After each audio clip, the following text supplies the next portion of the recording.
Krishna, Hare Hare, Hare Rama, Hare Krishna, Krishna,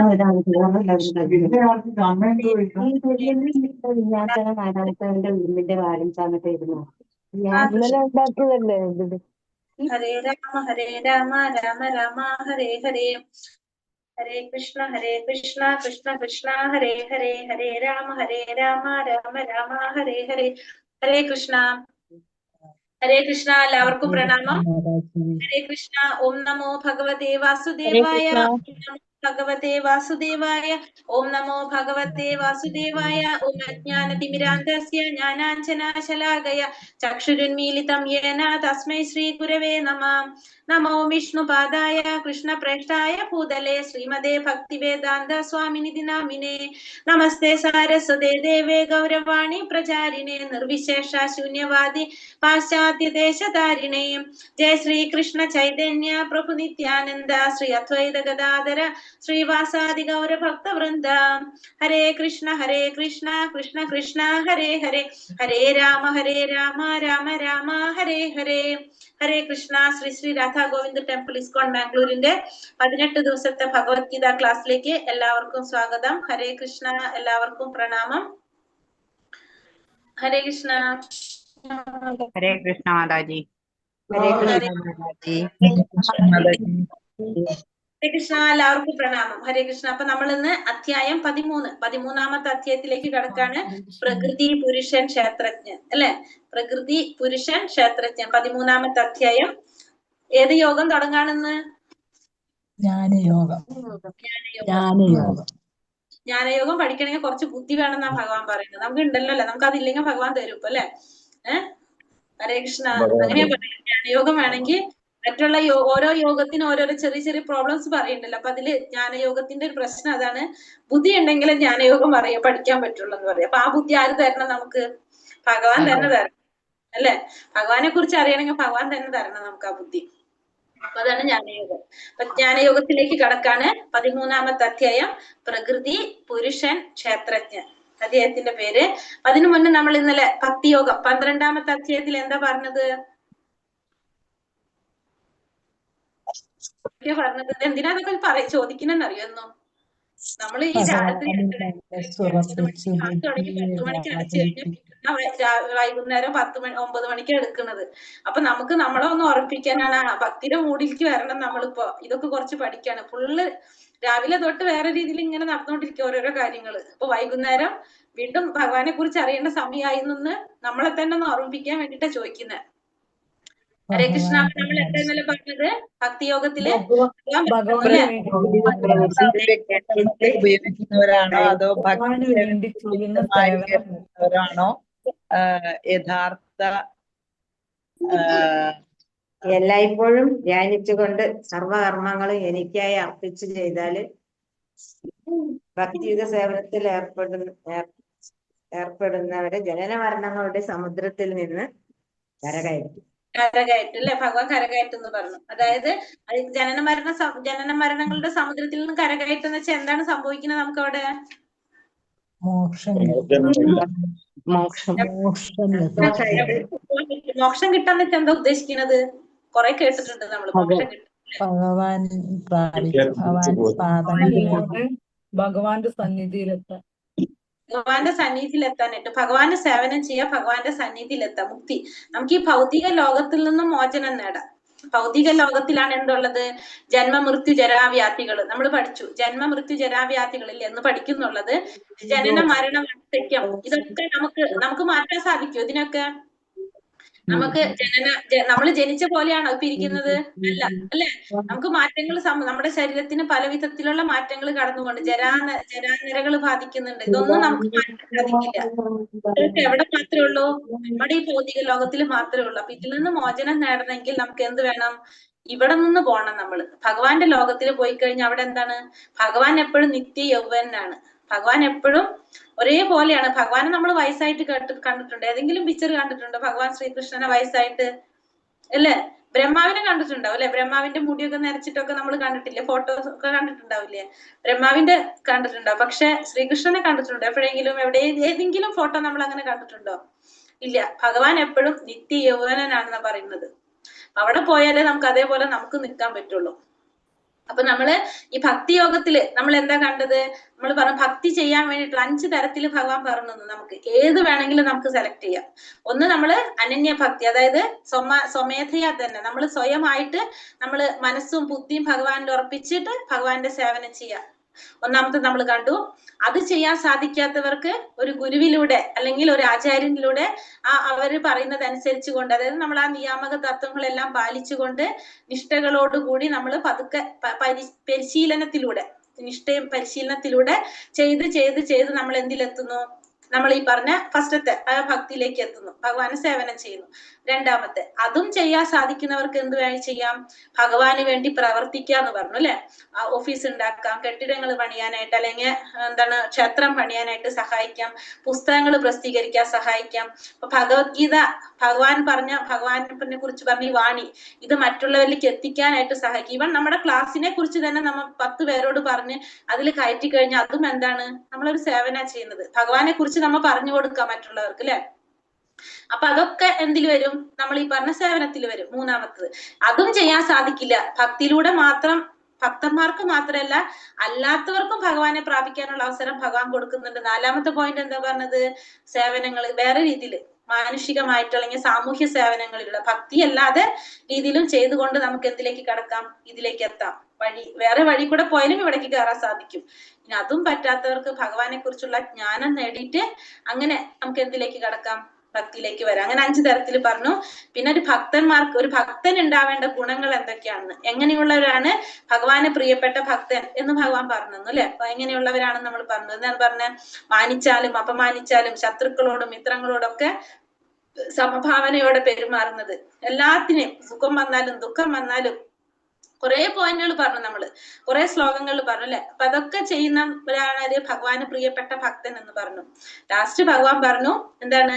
ഒരിക്കലും നശിക്കാത്തതാണ് എന്ത്? ഈ ഭക്തിയുടെ സേവനം എന്ന് പറയുന്നത് നാശരഹിതമായിട്ടുള്ളതാണെന്ന് പറഞ്ഞു. അങ്ങനെയാണ് നമ്മള് അധ്യായം 12 ഭക്തിയോഗം അവസാനിച്ചത്. ഇനി നമുക്ക് അധ്യായം 13 പ്രകൃതി, പുരുഷൻ, ക്ഷേത്രജ്ഞൻ, അതിനെ കുറിച്ച് നമുക്ക് നോക്കാം. എന്താണ് പ്രകൃതി, എന്താണ് പുരുഷൻ, ക്ഷേത്രജ്ഞൻ? പുതിയൊരു വാക്കുകളാണ്. ക്ഷേത്രജ്ഞൻ നമ്മളിപ്പോ ആദ്യമായിട്ട് കേൾക്കുന്നതാണ്. പ്രകൃതി, പുരുഷൻ, ക്ഷേത്രജ്ഞൻ. അപ്പൊ ഓരോന്നിനും പ്രകൃതിയെ കുറിച്ച് ഒരു അധ്യായം തന്നെ പറയുന്നുണ്ട് ഭഗവാൻ, പുരുഷനെ കുറിച്ച് ഒരു അധ്യായം പറയുന്നുണ്ട്, ക്ഷേത്രജ്ഞൻ ഇതിൽ പറയുന്നു. നമുക്ക് നോക്കാം ആരാണ് ക്ഷേത്രജ്ഞൻ എന്താന്നുള്ളത്. ഹരേ കൃഷ്ണ. ഓം നമോ ഭഗവതേ വാസുദേവായ. അർജുന ഉവാച പ്രകൃതിം പുരുഷം ചൈവ ക്ഷേത്രം ക്ഷേത്രജ്ഞമേവ ച ഏതദ്വേദിതുമിച്ഛാമി ജ്ഞാനം ജ്ഞേയം ച കേശവ. അർജുനൻ പറഞ്ഞു, അല്ലയോ പ്രിയപ്പെട്ട കൃഷ്ണ, പ്രകൃതി, പുരുഷൻ, ക്ഷേത്രം, ക്ഷേത്രജ്ഞൻ, ജ്ഞാനം, ജ്ഞാനത്തിന് വിഷയീഭവിക്കുന്നത്, ഇവയെ കുറിച്ചെല്ലാം അറിയാൻ എനിക്ക് ആഗ്രഹമുണ്ട്. അപ്പൊ അർജുനൻ ഭഗവാനോട് പറയാണ്, അല്ലയോ പ്രിയപ്പെട്ട കൃഷ്ണ, പ്രകൃതി, പുരുഷൻ, ക്ഷേത്രം, ക്ഷേത്രജ്ഞൻ, ജ്ഞാനം, ജ്ഞാനത്തിന് വിഷയീഭവിക്കുന്നത്, ജ്ഞാനത്തിന് കാരണമാകുന്നത്, ഇതിനെ കുറിച്ചെല്ലാം അറിയാൻ എനിക്ക് ആഗ്രഹമുണ്ട് എന്നാണ് ഇവിടെ ആര് പറയുന്നത്? അർജുനൻ ഭഗവാനോട് ആവശ്യപ്പെടുന്നത്. അപ്പൊ ഭഗവാൻ എന്താ പറയുന്നത്? ശ്രീ ഭഗവാനുവാച ഇദം ശരീരം കൗന്ദേയ ക്ഷേത്രമിത്യാഭിധീയതേ ഏതത്യേവേതി ത്വം പ്രാഹു ക്ഷേത്രജ്ഞ ഇതി തത്വിദഃ. പരമദിവ്യോത്തമ പുരുഷൻ പറഞ്ഞു, കുന്തിപുത്ര, ഈ ശരീരം ക്ഷേത്രം എന്ന് പറയപ്പെടുന്നു, ഇതിനെ അറിയുന്നവൻ ക്ഷേത്രജ്ഞനാണ്. അപ്പൊ അർജുനനോട് ഭഗവാൻ പറഞ്ഞു കൊടുക്കാണ്, ഈ ശരീരത്തെയാണ് എന്ത് പറയുന്നത്? ക്ഷേത്രം എന്ന് പറയുന്നത്. ഈ ശരീരത്തെ കുറിച്ച് അറിയുന്നവനെയാണ് നമ്മൾ എന്ത് പറയുന്നത്? ക്ഷേത്രജ്ഞൻ എന്ന് പറയുന്നത് എന്ന് ഭഗവാൻ അർജുനന് പറഞ്ഞു കൊടുക്കാണ്. ശരീരത്തിനെയാണ് ക്ഷേത്രം എന്ന് പറയുന്നത്, ആ ശരീരത്തെ കുറിച്ച് അറിയുന്നവനെ ക്ഷേത്രജ്ഞൻ എന്ന് പറയുന്നു എന്ന് ഭഗവാൻ ഇവിടെ അർജുനന് പറഞ്ഞു കൊടുക്കാണ്. പ്രകൃതി, പുരുഷൻ, ക്ഷേത്രം, ക്ഷേത്രജ്ഞൻ, ജ്ഞാനം, ജ്ഞാന വിഷയം എന്നിവയെ കുറിച്ച് അറിയാൻ ആഗ്രഹിക്കുകയാണ് അർജുനൻ. ഈ ശരീരമാണ് ക്ഷേത്രം എന്ന് ക്ഷേത്രം എന്ന് പറയപ്പെടുന്നത്? അതിനെ അറിയുന്നവൻ ക്ഷേത്രജ്ഞനാണ് എന്ന് ഭഗവാൻ ഉത്തരം നൽകുന്നു. അപ്പൊ ശരീരത്തെ ക്ഷേത്രം എന്ന് പറയുന്നു, അതിനെ കുറിച്ച് അറിയുന്നവനെ ക്ഷേത്രജ്ഞൻ എന്നും പറയുന്നു. ബദ്ധനായ ആത്മാവിന്റെ കർമ്മവേദിയാണ് ശരീരം. ഈ ബദ്ധനായിട്ടുള്ള ബന്ധനത്തിൽ വന്നിരിക്കുന്ന ആ ബദ്ധനായിട്ടുള്ള ആത്മാവിന്റെ കർമ്മവേദി, ആ ആത്മാവിന് പ്രവർത്തിക്കാൻ ഒരു സ്ഥലം വേണം, അല്ലെങ്കിൽ ഒരു എന്താ പറയാ, ഒരു വേദി വേണം. അതിനെയാണ് നമ്മൾ പറയുന്നത് ശരീരം എന്ന് പറയുന്നത്. അപ്പൊ ഇവിടെ 3 കാര്യങ്ങൾ പറഞ്ഞു. ശരീരത്തെ ക്ഷേത്രം എന്ന് പറയുന്നു, ക്ഷേത്രത്തെ കുറിച്ച് അറിയുന്നവനാണ് ക്ഷേത്രജ്ഞൻ, ആ ആത്മാവിനെ പ്രവർത്തിക്കാനായിട്ട് ഒരു വേദി വേണം, അതാണ് എന്ത് ശരീരം എന്ന് പറയുന്നത്. ബദ്ധ ജീവാത്മാവ് ഭൗതികതയിൽ കുടുങ്ങിക്കിടക്കുന്നു, ആ ഭൗതിക പ്രകൃതിയെ കീഴടക്കാൻ ശ്രമിക്കുകയും ചെയ്യുന്നു. ഇങ്ങനെ പ്രകൃതിക്കുമേൽ ആധിപത്യം സ്ഥാപിക്കാൻ എത്രമാത്രം കഴിവുണ്ടെന്നതിനെ ആശ്രയിച്ച് അയാൾക്കൊരു കർമ്മവേദി ലഭിക്കും. ആ പ്രവർത്തന മണ്ഡലമാണ് എന്ത് ശരീരം. അപ്പൊ ശരീരം എന്ന് പറയുന്നത് ഈ ഭൗതിക പ്രകൃതിക്ക് മേൽ ആധിപത്യം സ്ഥാപിക്കാനായിട്ട് എത്രമാത്രം ഒരു വ്യക്തിക്ക് കഴിവുണ്ട് എന്നതിനെ ആശ്രയിച്ച് അയാൾക്കൊരു കർമ്മവേദി ലഭിക്കും. അതിനെയാണ് നമ്മൾ ആ പ്രവർത്തന മണ്ഡലത്തെയാണ് ശരീരം എന്ന് പറയുന്നത്. അപ്പൊ 3 കാര്യങ്ങളാണ് നമ്മൾ ഇതിൽ പഠിച്ചത്. ഈ ശരീരത്തെ ക്ഷേത്രം എന്ന് പറയുന്നു, ആ ക്ഷേത്രത്തെ കുറിച്ച് അറിയുന്നവനെ ക്ഷേത്രജ്ഞൻ എന്ന് പറയുന്നു, അതായത് ശരീരത്തെ കുറിച്ച് അറിയുന്നവനെ ക്ഷേത്രജ്ഞൻ എന്ന് പറയുന്നു. ആത്മാവിന്റെ കർമ്മവേദി എന്താണ് ശരീരം എന്നറിയപ്പെടുന്നു. ആത്മാവിന്റെ കർമ്മവേദിയാണ് ശരീരം എന്നറിയപ്പെടുന്നത്. മനസ്സിലായോ 3 കാര്യങ്ങള്? അപ്പൊ ഇതിൽ ആരാണ് ക്ഷേത്രജ്ഞൻ? ശരീരത്തെ കുറിച്ച് അറിയുന്നവനാണ് ക്ഷേത്രജ്ഞൻ എന്ന് പറഞ്ഞ. അപ്പൊ ആരായിരിക്കും ക്ഷേത്രജ്ഞൻ? ക്ഷേത്രജ്ഞൻ ആരായിരിക്കും? ക്ഷേത്രജ്ഞൻ നമ്മള് നമ്മള് എന്ന് വെച്ചാൽ ഭഗവാനാവില്ലേ മാതാജി?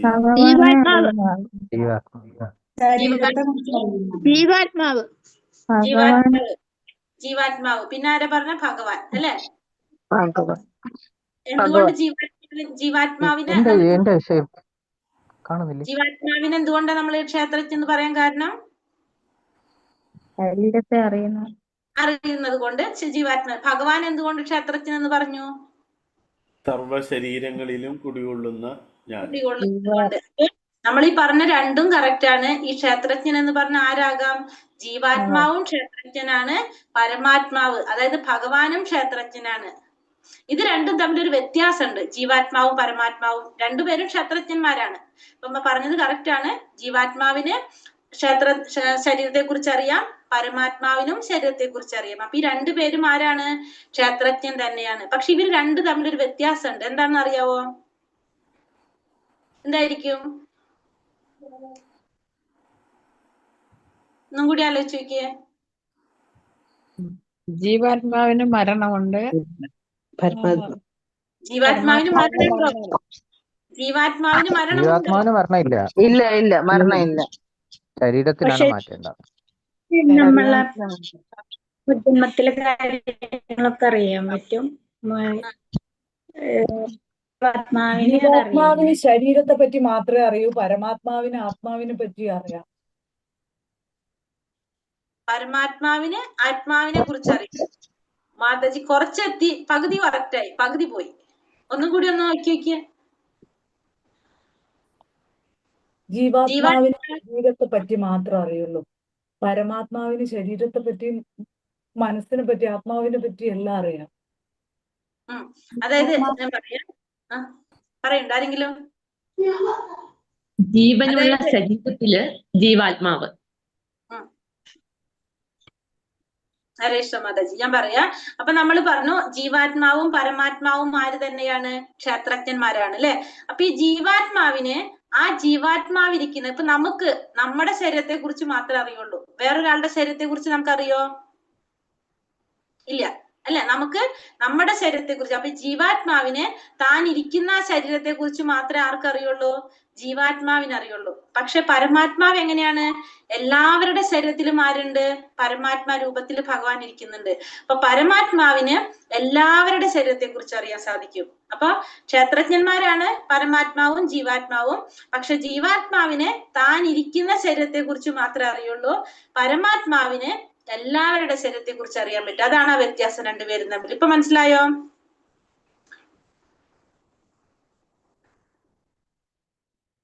കൂടെ പറയുന്നത് നമ്മുടെ ഉള്ളില് നമ്മൾ പറഞ്ഞു ജീവാത്മാവ് ഉണ്ട് നമ്മുടെ ഉള്ളില്, പരമാത്മാവ് ഉണ്ട് നമ്മുടെ ഉള്ളില്. രണ്ടും ആരുടെ ഉള്ളിലുണ്ട്? ജീവാത്മാവും പരമാത്മാവും നമ്മുടെ ഉള്ളിലുണ്ട്. അതിവിടെ പറയുന്നത് രണ്ട് പക്ഷികൾ, ഒരു വൃക്ഷത്തിന്റെ കൊമ്പിലിരിക്കുന്ന രണ്ട് പക്ഷികൾ. ഈ രണ്ട് പക്ഷികളിൽ ഒന്ന് ജീവാത്മാവും ഒന്ന് പരമാത്മാവുമാണ്. ആ ജീവാത്മാവായിട്ടുള്ള പക്ഷി എന്താ ചെയ്തുകൊണ്ടിരിക്കുന്നത്? ഇതിൽ ആരായിരിക്കും ജീവാത്മാവ്, ആരായിരിക്കും പരമാത്മാവ്? രണ്ട് പക്ഷികളില് ജീവാത്മാവ്. ഏത്? പറക്കുന്നത് ജീവാത്മാവ്. പറക്കുന്നത് ജീവാത്മാവ്. കറക്റ്റാ. അതായത് ജീവാത്മാവായ പക്ഷി എന്ത് ചെയ്തുകൊണ്ടിരിക്കുകയാണ്? ഒരു സെക്കൻഡ് പോലും അതിന് വെറുതെ ഇരിക്കാൻ സാധിക്കില്ല. ആ പക്ഷി ആ ഫലങ്ങൾ വൃക്ഷത്തിലെ ഫലങ്ങൾ കഴിച്ചുകൊണ്ടിരിക്കുന്നു, അത് ചിറകിട്ടടിച്ചുകൊണ്ടിരിക്കുന്നു. അതായത് അതിങ്ങനെ ബഹളം വെച്ചുകൊണ്ടിരിക്കുക. പക്ഷെ പരമാത്മാവായ പക്ഷി ആ ജീവാത്മാവ് ചെയ്യുന്ന എല്ലാ കാര്യങ്ങൾക്കും സാക്ഷിയാണ് ആര്? പരമാത്മാവ്. നമ്മൾ ചെയ്യുന്ന ഓരോ പ്രവർത്തികൾക്കും സാക്ഷിയായിട്ടിരിക്കുകയാണ് ആര്? ശാന്തനായിട്ട് അതെല്ലാം കണ്ടിരിക്കുകയാണ് പരമാത്മാവ്. പക്ഷെ ജീവാത്മാവായ പക്ഷിയാണെങ്കിലോ പരമാത്മാവിനെ നോക്കുന്നില്ല, ഫുള്ള് ബിസിയാണ്. ആ ഓരോ പ്രവർത്തികൾ ചെയ്യാനായിട്ട് ഫുള്ള് തിരക്കിട്ട് ചെയ്തുകൊണ്ടിരിക്കുകയാണ് ആര്? ജീവാത്മാവായിട്ടുള്ള പക്ഷി. ഇപ്പൊ നമുക്കറിയാം ഈ പരമസത്യത്തെ 3 ഭാവത്തിൽ നമുക്ക് സാക്ഷാത്കരിക്കാനായിട്ട് സാധിക്കും. ഏതൊക്കെയാണ് പറഞ്ഞത്? ബ്രഹ്മമായിട്ടും പരമാത്മാവായിട്ടും ഭഗവാനായിട്ടും. അപ്പൊ ഈ നമ്മുടെ ജീവാത്മാവിന്റെ പരമമായ ലക്ഷ്യം എന്ന് പറയുന്നത് എന്തായിരിക്കണം? എപ്പോഴും പരമമായ ലക്ഷ്യം, ആ ജീവാത്മാവിന് പരിപൂർണത നേടാൻ സാധിക്കുന്നത് എപ്പോഴും എങ്ങനെയാണ്? നമുക്ക് ആ സാക്ഷാത്കാരത്തിലൂടെയാണ്. ബ്രഹ്മത്തിലാകാം, പരമാത്മാവിലാകാം, ഭഗവാനിലാകാം. അത് നമ്മള് എങ്ങനെയാണോ നമ്മളത് കാണുന്നത്, അല്ലെങ്കിൽ നമ്മളുടെ ഒരു യോഗ്യതയ്ക്ക് അനുസരിച്ചാണ് നമുക്ക് എന്ത് കിട്ടുന്നത്? ആ സാക്ഷാത്കാരം കിട്ടുക. അപ്പോഴാണ് ആ ജീവാത്മാവിന് എന്ത് സാധിക്കുന്നത്? പരിപൂർണതയിൽ എത്താനായിട്ട് സാധിക്കുന്നത്. ഏറ്റവും ശ്രേഷ്ഠമായ സാക്ഷാത്കാരം എന്ന് പറയുന്നത് ഏത് സാക്ഷാത്കാരമാണ്? ഭഗവത് സാക്ഷാത്കാരം തന്നെയാണ്. അടുത്ത ശ്ലോകത്തിൽ പറയുന്നു, ക്ഷേത്രജ്ഞം ചാഭിമാം വിദ്ധി സർവക്ഷേത്രേഷു ഭാരത ക്ഷേത്രജ്ഞയോർജ്ഞാനം യത്തജ്ഞാനം മദം മമ. ഹേ ഭാരതവംശജ, സർവശരീരങ്ങളിലും കുടികൊള്ളുന്ന ഞാനും ക്ഷേത്രജ്ഞനാണെന്ന് നീ അറിയണം. ഈ ശരീരമാകുന്ന ക്ഷേത്രത്തെയും ക്ഷേത്രജ്ഞനെയും കുറിച്ചുള്ള അറിവാണ് ജ്ഞാനം. ഇതാണ് എന്റെ അഭിപ്രായം. അപ്പൊ ഭഗവാൻ അർജുനനോട് പറയാണ്, ഭാരതവംശജ, അർജുനനോട് പറയുന്നത് എന്താണ്? സർവശരീരങ്ങളിലും കുടികൊള്ളുന്ന ഞാനും ക്ഷേത്രജ്ഞൻ തന്നെയാണെന്ന് നീ അറിയണം. ഈ ശരീരമാകുന്ന ക്ഷേത്രത്തെയും ക്ഷേത്രജ്ഞനെയും കുറിച്ചുള്ള അറിവിനെയാണ് നമ്മൾ എന്ത് പറയുന്നത്? ജ്ഞാനം എന്ന് പറയുന്നത്. അപ്പൊ ഇതാണ് ഭഗവാന്റെ അഭിപ്രായം. ഭഗവാൻ പറയുന്നത് ഓരോ ശരീരത്തിലും കുടികൊള്ളുന്ന ക്ഷേത്രജ്ഞൻ ഞാനാണ് എന്ന് ഭഗവാൻ അരുളി ചെയ്യുന്നു. ഒരു വ്യക്തിക്ക് സ്വശരീരത്തെ കുറിച്ച് മാത്രമേ അറിയൂ, മറ്റുള്ളവരുടെ ശരീരത്തെ കുറിച്ച് അറിഞ്ഞുകൂടാ. സർവ്വശരീരങ്ങളിലും പരമാത്മാവായി വാഴുന്ന ഭഗവാനാകട്ടെ എല്ലാ ശരീരങ്ങളെ കുറിച്ചും തികച്ചും അറിയാം. എല്ലാവിധ ജീവജാലങ്ങളുടെയും നാനാവിധ ശരീരങ്ങളെ കുറിച്ചും അദ്ദേഹത്തിന് പൂർണ്ണമായ അറിവുണ്ട്. അപ്പൊ ഭഗവാൻ ആരാണ്? ക്ഷേത്രജ്ഞനായിട്ടുള്ള ഭഗവാൻ, പരമാത്മാവായിട്ടുള്ള ഭഗവാന് എല്ലാ ശരീരങ്ങളെയും കുറിച്ചും അറിയാനായിട്ട് സാധിക്കും. കാരണം സർവ്വ ശരീരങ്ങളിലും പരമാത്മാവായിട്ട് ഭഗവാൻ വാഴുന്നുണ്ട്. ഏത് വിഷ്ണുവാണ് പരമാത്മാവായിട്ടിരിക്കുന്നത്? നമ്മൾ പഠിച്ചു 7ാമത്തെ അധ്യായത്തില്. പരമാത്മാവായിട്ട് എല്ലാവരുടെ ഉള്ളിൽ ഇരിക്കുന്ന ഭഗവാന്റെ പേരെന്താ?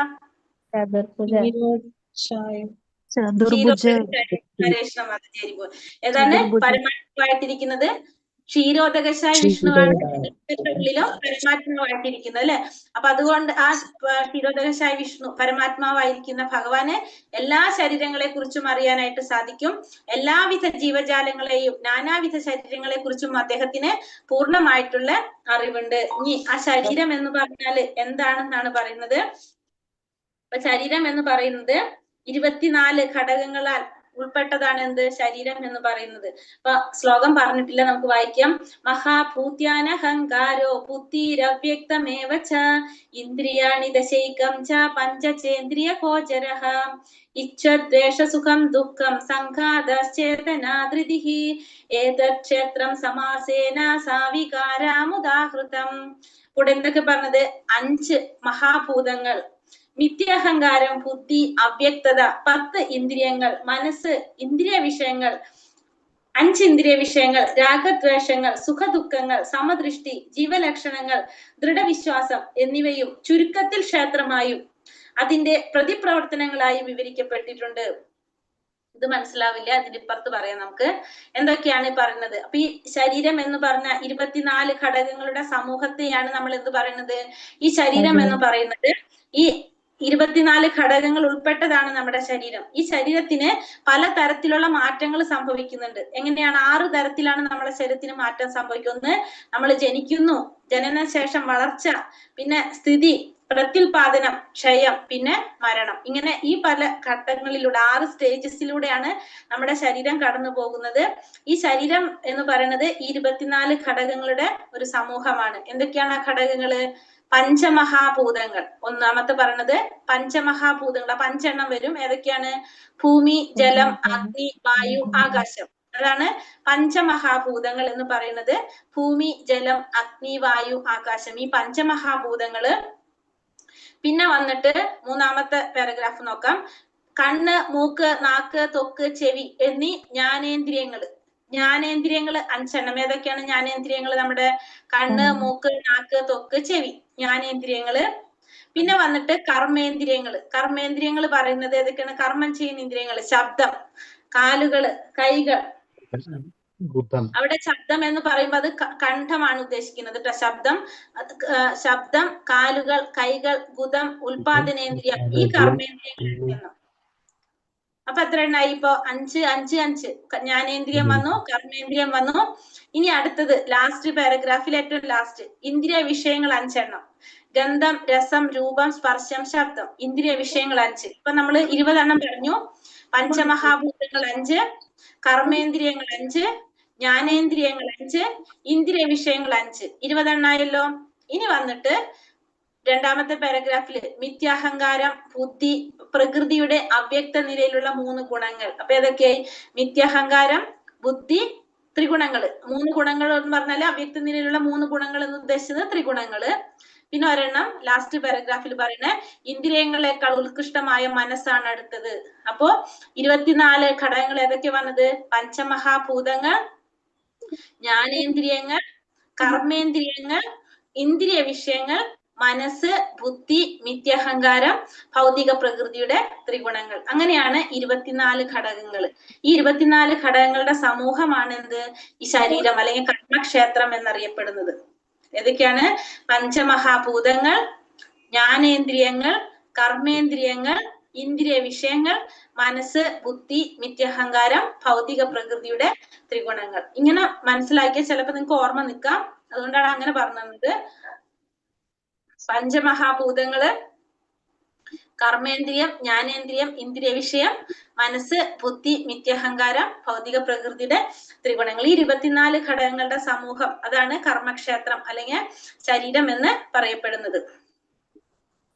ഇനി അടുത്ത ശ്ലോകത്തില് എന്താണ് ജ്ഞാനം, എന്താണ് അജ്ഞാനം എന്ന് ഭഗവാൻ പറഞ്ഞു തരാണ് നമുക്ക്. ശ്ലോകം പറഞ്ഞിട്ടില്ല, പറയാം.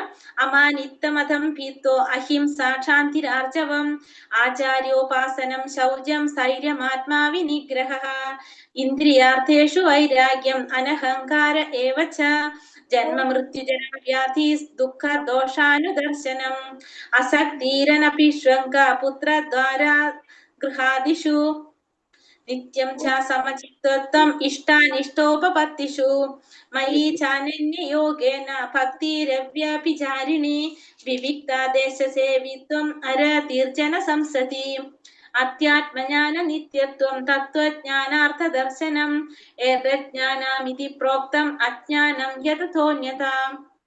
ഭഗവാൻ പറയുന്നത് ഫസ്റ്റ് പറഞ്ഞ എന്താണ്? വിനയം. എന്തൊക്കെയാണ് ജ്ഞാനം, എന്താണ് അജ്ഞാനം എന്നാണ് ഇവിടെ പറഞ്ഞു തരുന്നത്. എന്താണ് ജ്ഞാനം? വിനയം, ഗർവില്ലായ്മ, അഹിംസ, ക്ഷമ, ലാളിത്യം, ഒരു യഥാർത്ഥ ആത്മീയ ഗുരുവിനെ സമീപിക്കുക, ശുചിത്വം, സ്ഥൈര്യം, ആത്മസംയമനം, ഇന്ദ്രിയ വിഷയങ്ങളിൽ അനാസക്തി, മിഥ്യാഹങ്കാരം ഇല്ലായ്മ, ജനന മരണങ്ങൾ, വാർദ്ധക്യം, രോഗം എന്നീ പരിണാമങ്ങളുടെ ദുഃഖാത്മകതയെ കുറിച്ചുള്ള ബോധം, വൈരാഗ്യം, മക്കൾ, ഭാര്യ, ഗൃഹം മുതലായവയിൽ നിന്നുള്ള മുക്തി, സുഖദുഃഖങ്ങളിൽ അക്ഷോഭ്യത, എന്നിൽ സ്ഥിരവും നിഷ്കളങ്കവുമായ ഭക്തി, ഏകാന്തമായ സ്ഥലത്ത് ജീവിക്കാനുള്ള ആഗ്രഹം, ആൾക്കൂട്ടത്തിൽ നിന്ന് വേറിട്ടു നിൽക്കൽ, ആത്മസാക്ഷാത്കാരത്തിന്റെ പ്രാധാന്യം അറിയൽ, തത്വചിന്തയിലൂടെ നിരപേക്ഷ തത്വത്തെ കുറിച്ച് അന്വേഷിക്കൽ എന്നിവ എല്ലാം ജ്ഞാനമാണെന്നും ഇതല്ലാതെ ഉള്ളവയെല്ലാം അജ്ഞാനമാണെന്നും ഞാൻ പ്രഖ്യാപിക്കുന്നു. അപ്പൊ ഭഗവാൻ എന്താണ് ജ്ഞാനം എന്ന് ഭഗവാൻ ഇവിടെ പറയാണ്. ആ ജ്ഞാനമല്ലാത്തതെല്ലാം എന്താണ്? അജ്ഞാനമാണ്. ഒന്നാമത്തെ പറയുന്നത് വിനയം, വിനയം ഉണ്ടാവുക, വിനയം. പിന്നെ വന്നിട്ട് ഗർവില്ലായ്മ, ഗർവില്ലാണ്ടിരിക്കുക, അഹംഭാവം ഇല്ലാതിരിക്കുക. പിന്നെ അഹിംസ, പിന്നെ ക്ഷമ, ലാളിത്യം, ഒരു യഥാർത്ഥ ആത്മീയ ഗുരുവിനെ സമീപിക്കുക, നമ്മളൊരു ഗുരുവിനെ സമീപിക്കുന്നത്.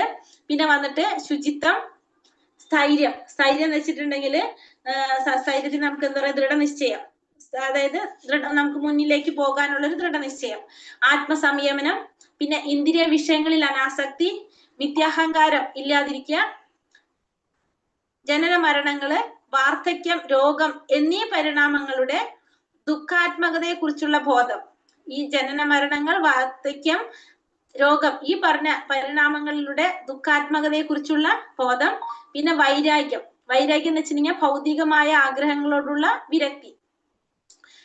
മക്കൾ, ഭാര്യ, ഗൃഹം മുതലായവയിൽ നിന്നുള്ള മുക്തി എന്ന് വെച്ചാല് അവരെ നമ്മൾ ഉപേക്ഷിക്കാനല്ല. മക്കൾ, ഭാര്യ, ഗൃഹം മുതലായവയിൽ മുക്തി എന്ന് പറഞ്ഞാല് നമുക്ക് എങ്ങനെയായിരിക്കണം? ഒന്നിനോടും നമുക്കൊരു ആസക്തി ഇല്ലാതെ, നമുക്ക് എന്താണ്, എല്ലാം നമ്മൾ ചെയ്യുന്നു, പക്ഷെ എന്തില്ല, നമ്മള് ഒരു ആസക്തി ഇല്ലാതെ നമ്മൾ ചെയ്യുന്നു. അവരിൽ ഭയങ്കര ആസക്തി ഇല്ലാതെ നമ്മൾ ചെയ്യുക, അതാണ് ഉദ്ദേശിക്കുന്നത്. സുഖദുഃഖങ്ങളിൽ അക്ഷോഭ്യത, എന്നിൽ സ്ഥിരവും നിഷ്കളങ്കവുമായ ഭക്തി, ഭഗവാനിലെ സ്ഥിരമായിട്ടുള്ള നിഷ്കളങ്കമായ ഭക്തി, ഏകാന്തമായ സ്ഥലത്ത് ജീവിക്കാനുള്ള ആഗ്രഹം. അതായത് ഒന്നുകിൽ ഭക്തന്മാരായിട്ട്, അതല്ലെങ്കിൽ നമ്മള് ഭക്തി ഇല്ലാത്തവരായിട്ടുള്ള മാറ്റം, അതാണ് ഏകാന്തമായ സ്ഥലത്ത് ജീവിക്കാനുള്ള ആഗ്രഹം എന്ന് പറഞ്ഞാൽ. അത്തരത്തിലുള്ള നമുക്ക് കുറച്ചും കൂടി ഏകാഗ്രത കിട്ടാവുന്ന രീതിയിലുള്ള സ്ഥലത്ത് ജീവിക്കാനായിട്ട്. ആൾക്കൂട്ടത്തിൽ നിന്ന് വേറിട്ട് നിൽക്കുക, എങ്ങനെയുള്ള ആൾക്കൂട്ടത്തിൽ നിന്ന്? ഭക്തന്മാരല്ലാത്തവരുമായിട്ടുള്ള. ആത്മസാക്ഷാത്കാരത്തിന്റെ പ്രാധാന്യം അറിയാം, തത്വചിന്തയിലൂടെ നിരപേക്ഷ തത്വത്തെ കുറിച്ച് അന്വേഷിക്കുക. ഇതെല്ലാം എന്താണ്? ജ്ഞാനമാണ്. ഇതല്ലാത്തതൊക്കെ എന്താണ്? അജ്ഞാനമാണെന്നാണ് ഭഗവാൻ പറയുന്നത്. അപ്പോ നമ്മളെ ഈ ശരീരത്തിന്, നമ്മൾ ഈ ഭൗതിക പ്രപഞ്ചത്തിൽ നമുക്ക് ജീവിക്കുമ്പോൾ നമുക്ക് സംഭവിക്കുന്ന ക്ലേശങ്ങളാണ്. നമുക്ക് എപ്പോഴും നമ്മൾ ഓർക്കേണ്ടത് എന്താണ്?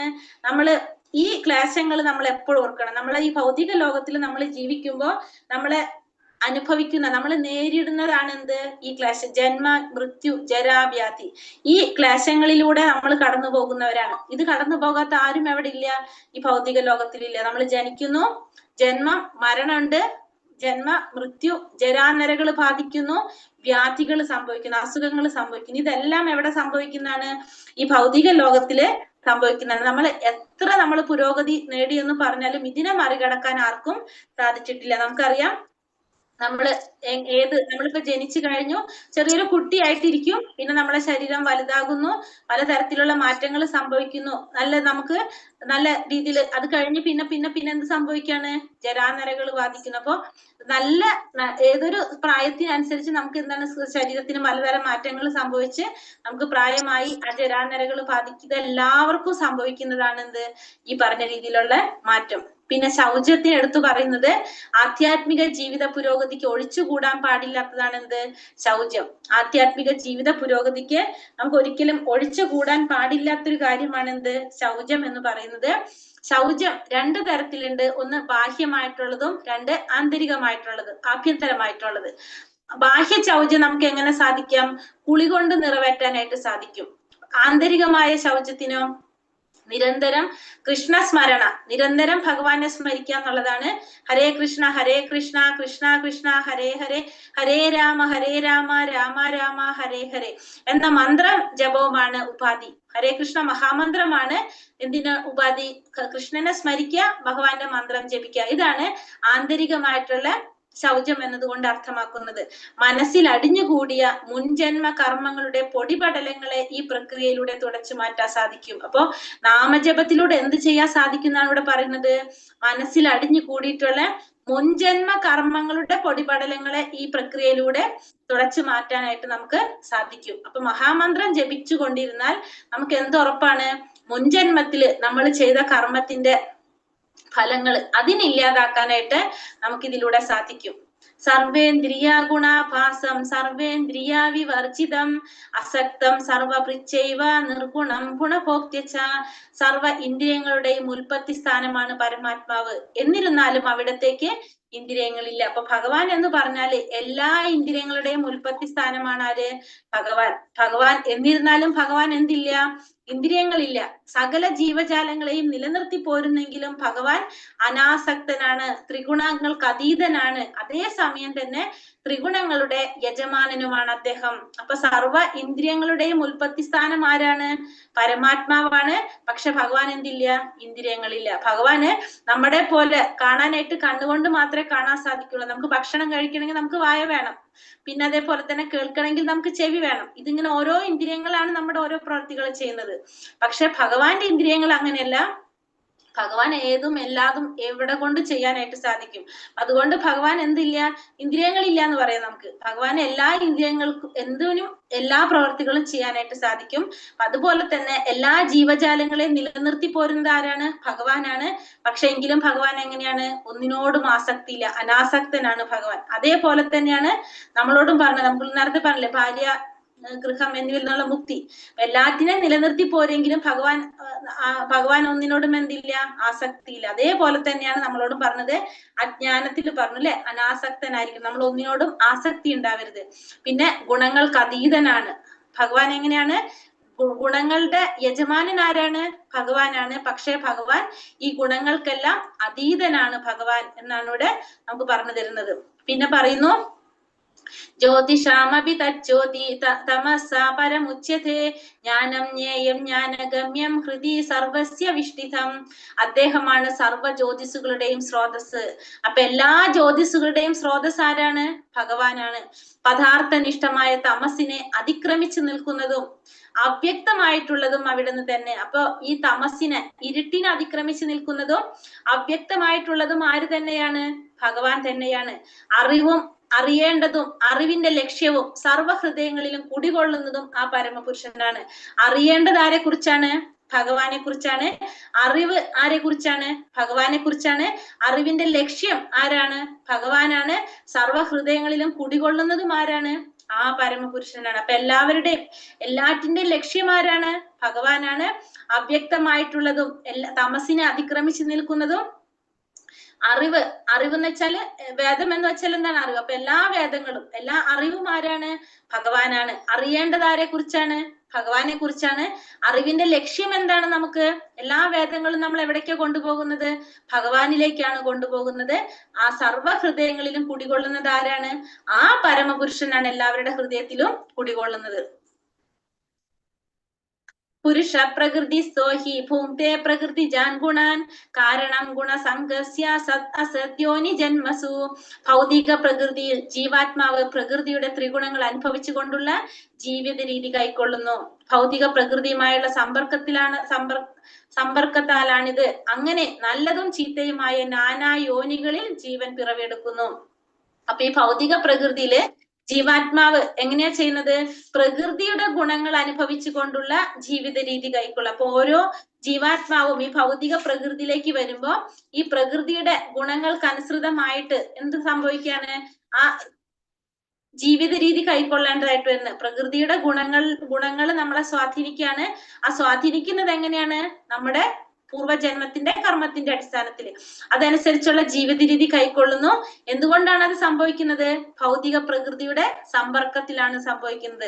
അപ്പൊ ഈ ജീവാത്മാവ് ഈ ഭൗതിക പ്രകൃതിയിലേക്ക് വരുന്നത് വരെ ഈ ജീവാത്മാവിന് എങ്ങനെയാണ്?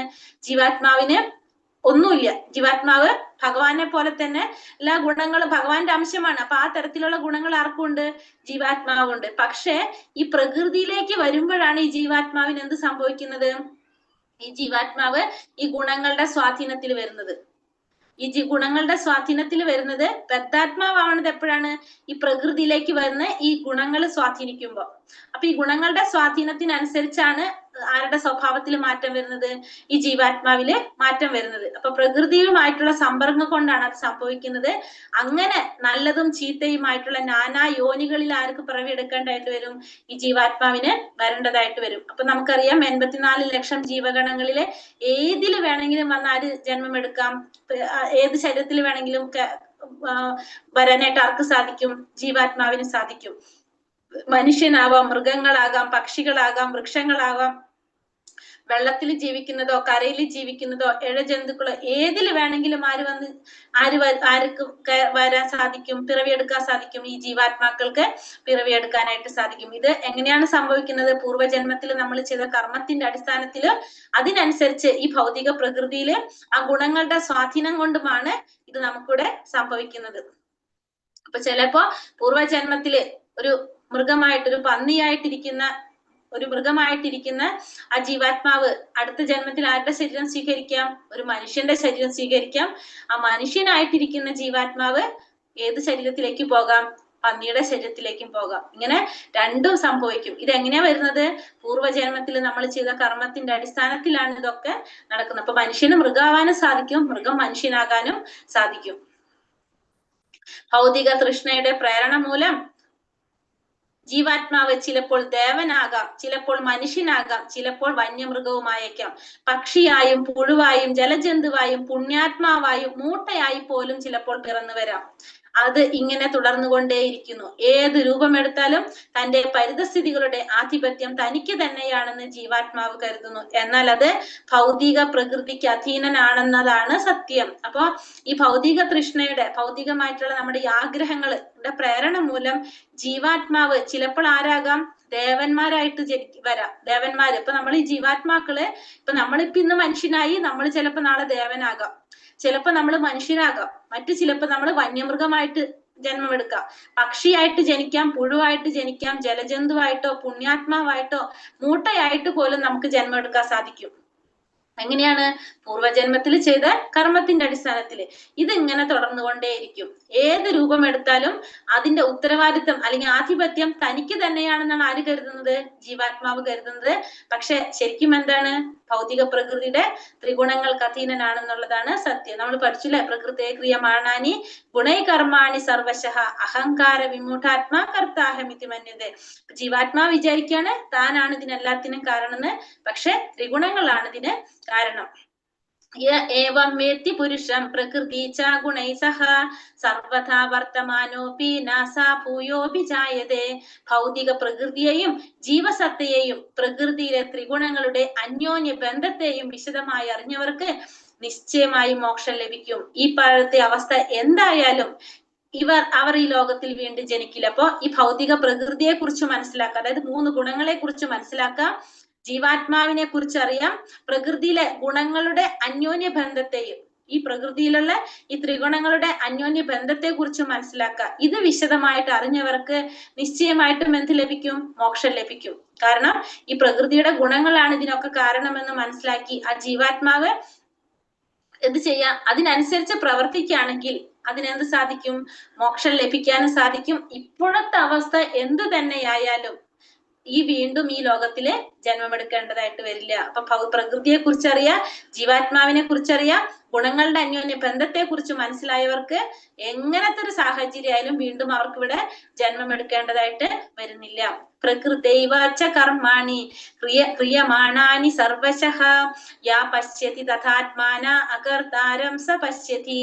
ഭൗതിക പ്രകൃതി സൃഷ്ടമായ ശരീരമാണ് എല്ലാ പ്രവർത്തനങ്ങളും ചെയ്യുന്നതെന്നും ആത്മാവൊന്നും ചെയ്യുന്നില്ലെന്നും അറിയുന്നവനാണ് യഥാർത്ഥത്തിൽ ദർശിക്കുന്നവൻ. അപ്പൊ പ്രകൃതി സൃഷ്ടമായിട്ടുള്ള ഭൗതിക പ്രകൃതി സൃഷ്ടിച്ച ഈ ശരീരമാണ് എല്ലാ പ്രവർത്തനങ്ങളും ചെയ്യുന്നത്. ആത്മാവൊന്നും ചെയ്യുന്നില്ല എന്നറിയുന്നവനാണ് ആര്? യഥാർത്ഥത്തിൽ ദർശിക്കുന്നവൻ. നമ്മൾ ഈ ഭൗതിക പ്രപഞ്ചത്തിലേക്ക് വരുമ്പോ നമുക്ക് ആ പ്രകൃതിക്ക് അനുസൃതമായിട്ടാണ് നമുക്കൊരു ശരീരം ലഭിക്കുന്നത്. നമ്മൾ പറഞ്ഞു ഈ ഭൗതിക പ്രകൃതിയിലേക്ക് വരുമ്പോ ഈ പഞ്ചമഹാഭൂതങ്ങൾ കൊണ്ട് നമുക്കൊരു ശരീരം ഉണ്ടാക്കിയിട്ടാണ് ചെയ്യുന്നത്. അത് ഈ ഭൗതിക പ്രകൃതിയില്, ഈ ഭൗതിക പ്രപഞ്ചത്തില് നമുക്ക് ജീവിക്കാൻ വേണ്ട ഒരു ശരീരമാണത്. ഈ പ്രകൃതിന്ന് പോകുമ്പോ നമ്മൾ ആ ശരീരം ഇവിടെ തന്നെ നശിപ്പിച്ചിട്ടാണ് നമ്മൾ പോകുന്നത്. അപ്പൊ നമുക്ക് ഈ ശരീരമല്ല പിന്നെ കിട്ടുന്നത്. അപ്പൊ ഈ പ്രകൃതി സൃഷ്ടമായിട്ടുള്ള ഈ ശരീരമാണ് എല്ലാ പ്രവർത്തനങ്ങളും ചെയ്യുന്നതെന്നും ആത്മാവ് ഒന്നും ചെയ്യുന്നില്ല എന്നറിയുന്നവനാണ് ആര്? യഥാർത്ഥത്തിൽ ദർശിക്കുന്നവൻ. യഥാ പ്രകാശ കൃഷ്ണം ലോകാമിമം രവിഹി ക്ഷേത്രം ക്ഷേത്രി തഥാ കൃഷ്ണം പ്രകാശയതി ഭാരത. ഭാരതപുത്ര, സൂര്യൻ വിശ്വത്തിലെങ്ങും വെളിച്ചം പരത്തുന്നത് പോലെ ജീവാത്മാവ് ആ ശരീരത്തിൽ ഇരുന്നു കൊണ്ട് അതിനെ അവബോധത്താൽ പ്രകാശമാനമാക്കുന്നു. എപ്രകാരമാണോ സൂര്യൻ ഈ വിശ്വത്തിലെങ്ങും പ്രകാശം പരത്തുന്നത്, സൂര്യനെ നമ്മള് ഈ പ്രപഞ്ചം മുഴുവൻ പ്രകാശം പരത്തുന്നത് ആരാണ്? സൂര്യനാണ്. എപ്രകാരമാണ് ആ സൂര്യൻ ഈ പ്രകാശം ഈ വിശ്വത്തിലെങ്ങും പ്രകാശം പരത്തുന്നത്, അതുപോലെ തന്നെ ജീവാത്മാവ് എന്ത് ചെയ്യാണ്? ആ ശരീരത്തിൽ ഇരുന്നു കൊണ്ട് അതിനെ അവബോധത്താൽ പ്രകാശമാനമാക്കുന്നു. ആ ജീവാത്മാവ് ആ ശരീരത്തിലുണ്ട് എന്ന് നമുക്ക് മനസ്സിലാക്കുന്നത് എങ്ങനെയാണ്? അതിന്റെ അവബോധം കൊണ്ട്. ആ ജീവാത്മാവ് ആ ശരീരത്തിൽ ഇല്ലെങ്കിൽ പിന്നെ എന്തില്ല? ആ ശരീരത്തിന് ഒന്നും ചെയ്യാൻ സാധിക്കുന്നില്ല, അതിന് ബോധമില്ല, അതിന് പ്രവർത്തിക്കാൻ സാധിക്കുന്നില്ല. അപ്പോ ആ ശരീരത്തിന്, ആ ജീവാത്മാവായ ശരീരത്തിൽ ഉണ്ടെന്ന തെളിവാണ് എന്ത്? അതിന്റെ അവബോധം, അതല്ലെങ്കിൽ പ്രജ്ഞ. ഇത് പലരിലും പല രീതിയിലായിരിക്കും. അവബോധം പലർക്കും പല രീതിയിലായിരിക്കും. ഒരു ജീവാത്മാവ് എന്താ പറഞ്ഞത്, ഒരു കള്ളന്റെ കയ്യിൽ, നമ്മൾ എല്ലാവരുടെ ഉള്ളിലും ആരുണ്ട്? ജീവാത്മാവുണ്ട്. അതിന്റെ അവബോധം വ്യത്യസ്തരായിരിക്കും. ഇപ്പൊ ഒരു കള്ളന്റെ കയ്യിൽ ഒരു കത്തി കിട്ടിക്കഴിഞ്ഞാൽ ആ കത്തി ആ കള്ളൻ എന്തിനു വേണ്ടി ഉപയോഗിക്കുന്നത്? ഒരാളുടെ ജീവൻ എടുക്കാനായിരിക്കും ഉപയോഗിക്കുന്നത്. അതേസമയം ആ ഒരു കത്തി ഒരു ഡോക്ടറുടെ കയ്യിലാണ് കിട്ടുന്നതെങ്കിലോ ഒരു വ്യക്തിയുടെ ജീവൻ രക്ഷിക്കാനായിട്ടും ആ ഉപയോഗിക്കുന്നത് ആ കത്തി. അപ്പോ ഈ രണ്ടുപേരുടെ കയ്യിലും ആ കത്തി കിട്ടിക്കഴിഞ്ഞാൽ ഓരോരുത്തരുടെ അവബോധം എങ്ങനെയാണ്? വ്യത്യസ്തമായിരിക്കും. ആ അവബോധം വ്യത്യസ്തമായ രീതിയിലാണ് രണ്ടുപേരിലും പ്രവർത്തിക്കുന്നത്. ക്ഷേത്രജ്ഞയോരേവ അന്തരം ജ്ഞാന ചക്ഷുഷ ഭൂത പ്രകൃതി മോക്ഷം ചായേ വിതുര്യാന്തി തേ പരം. ശരീരത്തിനും, അതായത് ക്ഷേത്രത്തിനും അതിനെ അറിയുന്നവൻ, അതായത് ക്ഷേത്രജ്ഞനും തമ്മിലുള്ള വ്യത്യാസം എങ്ങനെയെന്ന് ജ്ഞാനദൃഷ്ടി കൊണ്ട് കാണാനും ഭൗതിക പ്രകൃതിയുടെ ബന്ധത്തിൽ നിന്ന് മുക്തി നേടാൻ ഒതുങ്ങുന്ന പ്രക്രിയ എന്തെന്നറിയാനും കഴിവുള്ളവർ പരമപദം പ്രാപിക്കും. അപ്പൊ എങ്ങനെയുള്ളവർക്കാണ് പരമപദം പ്രാപിക്കാൻ സാധിക്കുന്നത്?